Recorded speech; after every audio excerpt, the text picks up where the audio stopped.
आजची आपली रेसिपी आहे चटपटीत असं स्नॅक्स आपण बनवणार आहोत, तेही चुरमुऱ्यांपासून बनवणार आहोत।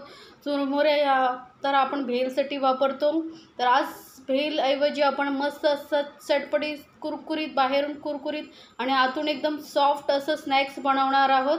तर बघा किती छान असं एकदम आतून सॉफ्ट आणि चविष्ट असं हे स्नॅक्स बनलेले आहे। आणि सोबतच यासाठी खाण्यासाठी लागणारी चिंचेची गोड चटणी, मस्त अशी आंबट गोड चटणी आणि हे स्नॅक्स अप्रतिम लागतं। तर सर्वप्रथम आपण आधी चटणी बनवून घेऊया। त्यासाठी मी अर्धा कप चिंच घेतलेली आहे आणि तेवढ्याच प्रमाणात अर्धा कप मी इथे गूळ घेतलेला आहे। दोन्ही सम प्रमाणात घ्यायचे आणि यामध्ये आपल्याला पाणी घालायचं आहे। ते 1 कप मी पाणी घालते। हा अर्धा कप आहे म्हणून 2 वेळा मी पाणी घेतलेलं आहे। टोटल 1 कप पाणी घालायचं आणि याला ना आपलं चांगलं उकळवून घ्यायचं आहे। अगदी हलवाई स्टाईल हॉटेल्समध्ये जशी चटणी मिळते तशीच आपण चटणी बनवणार आहोत। तर आता गॅसवरती चांगलं झाकून ठेवून आपण 5 मिनटं मस्त अशी ही चिंच गूळ शिजवून घेणार आहोत। त्यामुळे चिंच चांगली शिजली जाईल आणि त्याचं व्यवस्थित कोळ निघेल, व्यवस्थित पल्प आपल्याला काढता येईल। तर 5 मिनटं व्यवस्थित शिजल्यानंतर थंड करून घ्यायचे आणि याला मिक्सरमधून काढून घ्यायचे आपल्याला, म्हणजे मस्त अशी पेस्ट तयार होईल याची। जशी हलवाई वगैरे बनवतात ना तशीच आपण चटणी बनवणार आहोत ही। तर याला आता मिक्सरमधून आपण एकदम बारीक वाटून घ्यायचं आहे।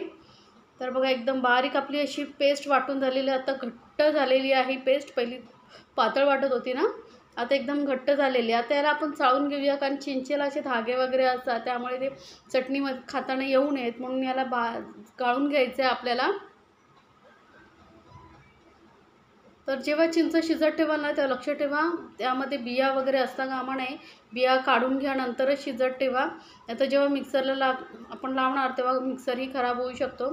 बघा हा एवढा गाळ आपला निघालेला आहे चिंचेचा कोळ गाळून झाल्यानंतर। आता याला आपल्याला परत 2-3 मिनटं शिजवायचं आहे। तर आता हे थोडंसं घट्टसर वाटतंय, तर ह्याच्यामध्ये थोडंसं आपण ना पाणी घालूया, कारण आपण ही चटणी आपण फ्रीजमध्येही स्टोअर करून ठेवू शकतो। 5-6 महिन्याची चटणी अजिबात खराब होणार नाही। तर साधारण पाव कप मी इथे पाणी घातलेलं आहे, जास्त नाही घालायचं आहे, थोडंसं हलकंसं पातळ करून घेऊया।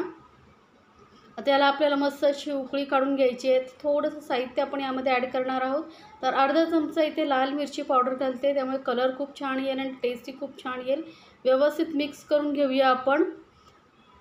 तर लाल मिरची पावडर मिक्स झाल्यानंतर अगदी पाव चमचा छोटासा मीठ घालायचं आहे मस्त फ्लेवरसाठी गोडामध्ये, आणि अर्धा चमचा इथे भाजलेल्या जिऱ्याची पावडर घालायची आहे। या पद्धतीने तुम्ही एकदा चटणी बनवून बघा, एकदम अप्रतिम लागते। हॉटेलमध्ये वगैरे मिळते तशीच चटणी अगदी घरच्या घरीच कमी साहित्यात तयार होते। तर 2 मिनटं चांगलं उकळून घेतल्यानंतर आपण ही चटणी आपली चिंचेची आंबट गोड अशी तयार झालेली आहे। ही थंड करून तुम्ही फ्रीजमध्ये स्टोअर करून ठेवू शकता आणि जेव्हा पाहिजे तेव्हाच खाऊ शकता। आता चटणी तयार आहे, त्यानंतर आपण स्नॅक्स बनवणार आहोत। त्यासाठी मी इथे चुरमुरे घेतलेले आहेत। 3 कप आपल्याला चुरमुरे घ्यायचे आहेत। नरम पडलेले असले तरी चालतील, काही प्रॉब्लेम येणार नाही, कारण याला आपल्याला मिक्सरमधून बारीक वाटून घ्यायचं आहे। तर मिक्सर जारमध्ये हे मी 3 कप चुरमुरे घेतलेले आहेत। याची आता एकदम बारीक पावडर आपण बनवून घेणार आहोत। ते जार पूर्ण भरलेलं असलं तरी काही प्रॉब्लेम नाही, वाटल्यानंतर एकदम बारीक होणार आहे बघा। तर पावडर व्यवस्थित आपण पावडर करून घेतलेली आहे। तर ही पावडर ना आपण आता एका बाऊलमध्ये वगैरे काढून घ्यायची आहे। तर मी एका बाऊलमध्ये काढून घेते आणि आता यामध्ये आपल्याला थोडंसंच पाणी, साधारण अर्धा कप एवढं पाणी मी घालते। फक्त हलकंसं आपल्याला भिजून घ्यायचं, जास्त पातळ करायचं नाही आहे। पोह्यांची पावडर, चुरमुऱ्यांची पावडर व्यवस्थित भिजली गेली पाहिजे, बस एवढंच आपल्याला पाणी घालायचं आहे। तर एकसाथ आधी थोडं घालू नका, थोडं थोडं करून पाणी यामध्ये ॲड करा। तर हे बघा मस्त असं थोडंसं हलकंसं आपल्याला भिजवून घ्यायचं आहे, कारण जर पाणी यामध्ये जास्त झालं तर मग आपल्याला स्नॅक्स फ्राय करताना मग ते नरम पडू शकतात आणि आपल्याला शेपही व्यवस्थित देता येणार नाही। त्यामुळे फक्त 3 कप चुरमुऱ्यांसाठी मी अर्धा कप इथे पाणी वापरलेलं आहे। आता हे पाणी व्यवस्थित घालून घ्यायचं। असं सुकं थोडं वाटत असला तरी पण ते आपण जे पाणी घातलेलं आहे त्यामुळे याला ओलसरपणा येईल आणि व्यवस्थित हे भिजलं जाईल। तर बघा व्यवस्थित आता थोडंसं मिक्स केल्यानंतर आपलं हे चुरमुऱ्याचं पावडर व्यवस्थित भिजले। आता याला झाकून 10 मिनटं ठेवायचे। तर आता 10 मिनटानंतर बघा मस्त अशी पावडर एकदम सॉफ्ट झालेली आहे चुरमुऱ्यांची। आता यामध्ये आपल्याला काही साहित्य ॲड करायचं। तर घेतलेले इथे मी 2 बटाटे किसून घेतलेले आहेत, उकडलेले बटाटे किसून घ्यायचे आहेत। सोबतच एक कांदा ना असा लांबट कापून घेतलेला आहे मी। लांब लांब कापून घ्यायचे आपल्याला. आणि आता यामध्ये थोडेसे मसाले ॲड करायचे आहेत. तर साधारण अर्धा चमचा मी इथे जिरं घेतलेलं आहे आणि सोबतच आता चवीनुसार घालायचं आहे मीठ. आणि इथे तिखटपणासाठी थोडंसं मी घालते रेड चिली फ्लेक्स, कुटलेली लाल मिरची पावडर. आणि सोबतच चटपटीत फ्लेवरसाठी नाही इथे मी आमचूर पावडर घालते अर्धा चमचा.